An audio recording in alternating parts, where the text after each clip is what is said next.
Hans had listened intently, hadn't understood most of it, and had been deeply impressed by the threat implicit in this dark advice.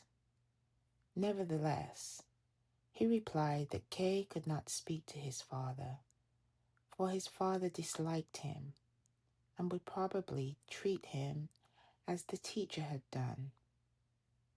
He said this with a shy smile when he was speaking of Kay, but sadly and bitterly when he mentioned his father. But he added that perhaps Kay might be able to speak to his mother all the same, but only without his father's knowledge. Then, deep in thought, Hans stared in front of him for a little, just like a woman who wants to do something forbidden and seeks an opportunity to do it without being punished, and said that the day after tomorrow it might be possible. His father was going to the Herrenhof in the evening.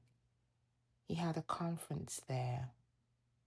Then he, Hans, would come in the evening and take Kay along to his mother.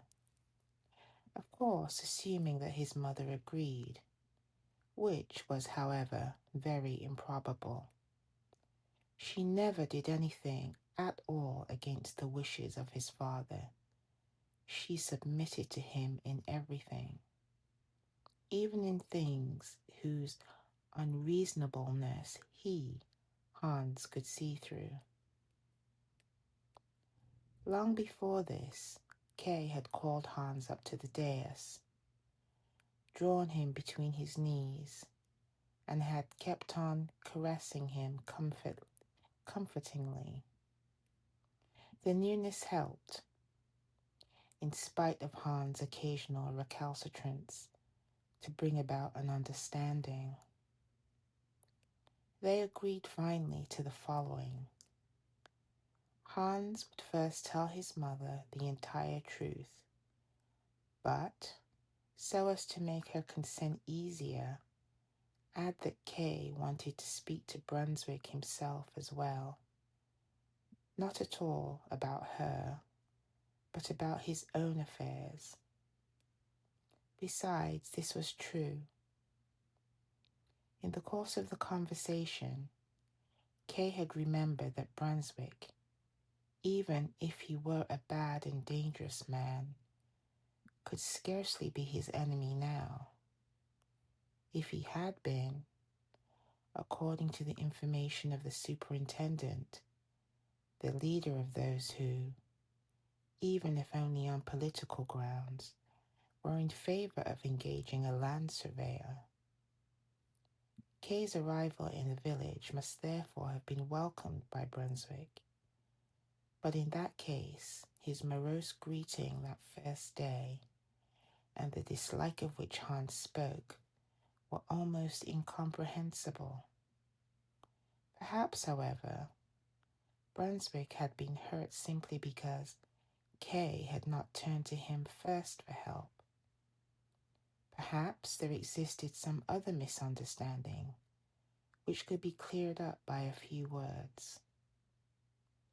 But if that were done, Kay might very well secure in Brunswick a supporter against the teacher, yes, and against the superintendent as well. The whole official plot, for was it anything else really? By means of which the superintendent and the teacher were keeping him from reaching the castle authorities, and had driven him into taking a janitor's post, might be unmasked. If it came anew to a fight about Kay between Brunswick and the superintendent, Brunswick would have to include Kay on his side. Kay would become a guest in Brunswick's house.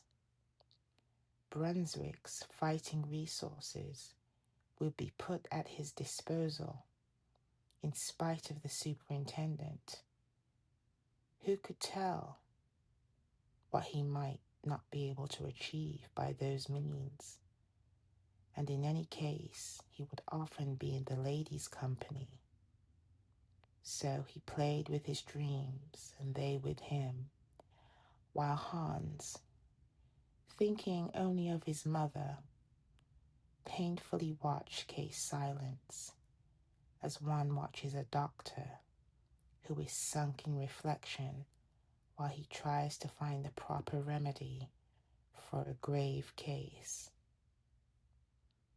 With Kay's proposal to speak to Brunswick about his post as land surveyor, Hans was in agreement, but only because by means of this his mother would be shielded from his father, and because in any case it was only a last resort, which, with good luck, might not be needed.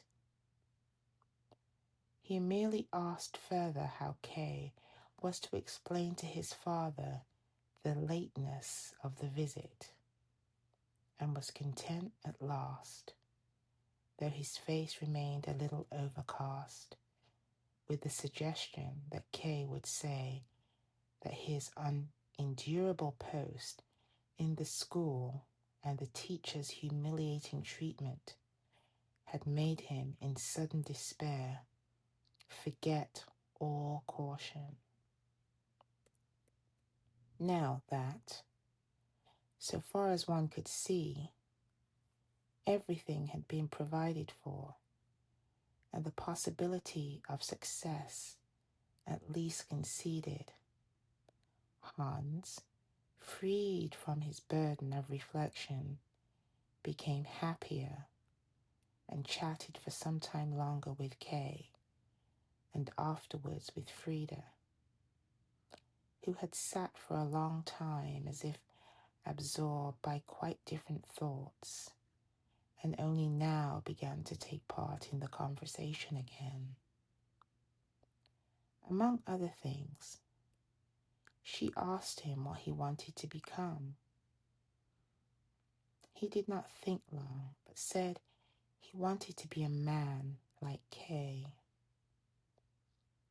When he was asked next for his reasons, he really did not know how to reply, and the questions whether he would like to be a janitor, he answered with a decided negative. Only through further questioning did they perceive by what roundabout ways he had arrived at his wish. Kay's present condition was in no way enviable, but wretched and humiliating. Even Hans saw this clearly without having to ask other people. He himself would have certainly preferred to shield his mother from Kay's slightest word, even from having to see him. In spite of this, however, he had come to Kay and had begged to be allowed to help him, and had been delighted when Kay agreed. He imagined, too, that other people felt the same, and most important of all, it had been his mother herself who had mentioned Kay's name. These contradictions had engendered in him the belief that though for the moment Kay was wretched and looked down on, yet in an almost unimaginable and distant future, he would excel everybody. And it was just this absurdity about distant future and the glorious developments which were to lead up to it that attracted Hans. That was why he was willing to accept Kay, even in this present state. The peculiar, childish, grown-up acuteness of this wish consisted in the fact that Hans looked on Kay as on a younger brother whose future would reach further than his own, the future of a very little boy.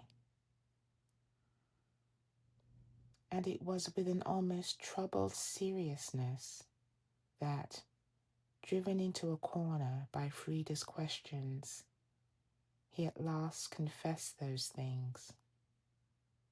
Kay only cheered him up again when he said that he knew what Hans envied him for. It was for his beautiful walking stick, which was lying on the table, and with which Hans had been playing absently during the conversation. Now Kay knew how to produce sticks like that, and if their plan was successful, he would make Hans an even more beautiful one. It was no longer quite clear whether Hans had not really meant merely the walking stick. So happy was he made by Kay's promise, and he said goodbye with a glad face, not without pressing Kay's hand firmly and saying, "The day after tomorrow, then."